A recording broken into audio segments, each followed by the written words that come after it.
Ladies and gentlemen, I'm delighted by this opportunity to exchange views with the distinguished leaders of our private sector at a time there's big changes in our country. The Nigerian people have just achieved the historic feat of talking out an incumbent federal government and generally remaking the political landscape. But the reality of our country leaves little room for prolonged post-election euphoria.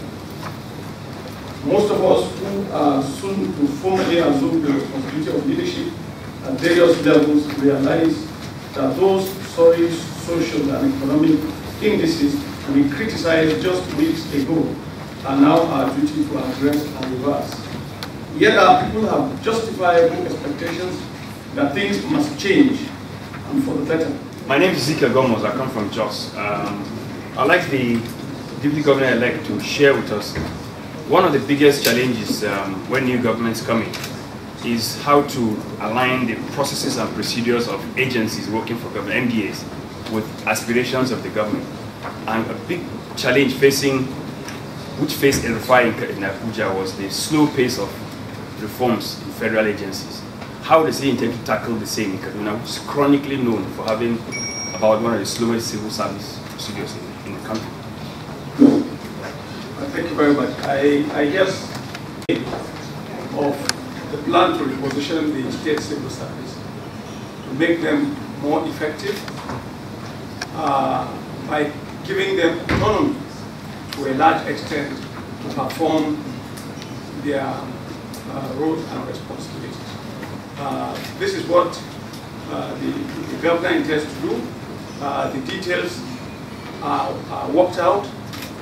Good enough, the governor is working with a technical team.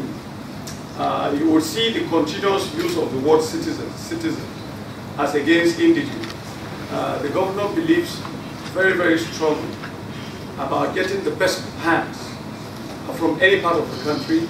As we speak, that team that is working round the clock to get these things worked out and successfully. Some of them are from Lagos, some of them are from the east, some of them are from the northern part of the country. Indeed, he intends to reform the civil service. The mention of it was just made, but not in great detail. With CNBC Africa. Thank you very much for your speech and for the insights you provided, especially on the federal level. But I would really like to hear your thoughts on this issue around free education and how that could be potentially implemented on the state level. Now, like you did mention, as part of the manifesto, there's a promise to provide free education. We know that right now, education takes a huge chunk of the current budget. Many may suggest that the money is not spent efficiently, but it sounds like a really tough task to achieve, given the dwindling resources. Now, on the state level, as much as we know that education to a large extent is driven on the state level, so I just want to get your insights on that point. Will you also be providing state free education on the state level as well? Yeah. How do you hope to achieve that, given the dwindling revenue? That again is aptly captured in the BIFA presentation when we repeated in what we intend to do in Kaduna State regarding education. The first 9 years is intended to be compulsory and free.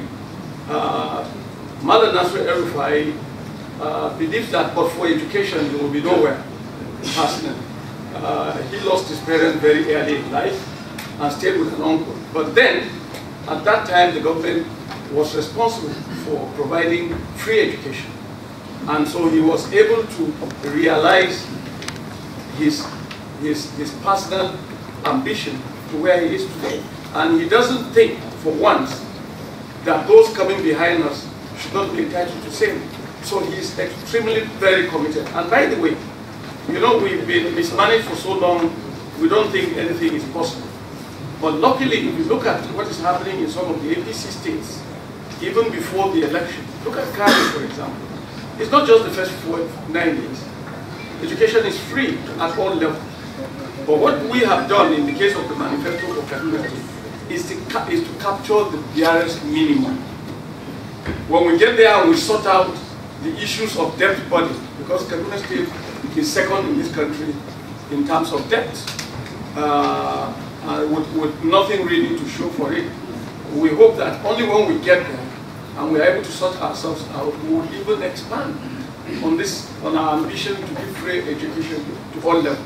But we are committed to the first 9 years, and by the grace of God, certainly we are going to achieve that. Thank you very much. My name is Umar Ibrahim from Nigerian Deposit Insurance Corporation. Mine is not really a question, but a suggestion regarding how you can enhance agricultural production in the state. The earlier speaker, Eric Christian, has touched on that. There are lots of potentials in terms of agriculture in Kaduna State, and you recall during the old days of Balarabe Musa how he tried to transform the state in terms of agricultural production and in terms of small-scale businesses that unfortunately collapsed. Now, one of the things you need to do is to pay attention to cooperatives. These cooperatives in Nigeria constitute a very significant, arm of agri-production if they are properly managed and funded. Now, you need to pay attention to that. Secondly, there is a window of opportunity for you to help the local governments and local entrepreneurs to partner and create microfinance banks that you can, nurture and sustain and later privatize.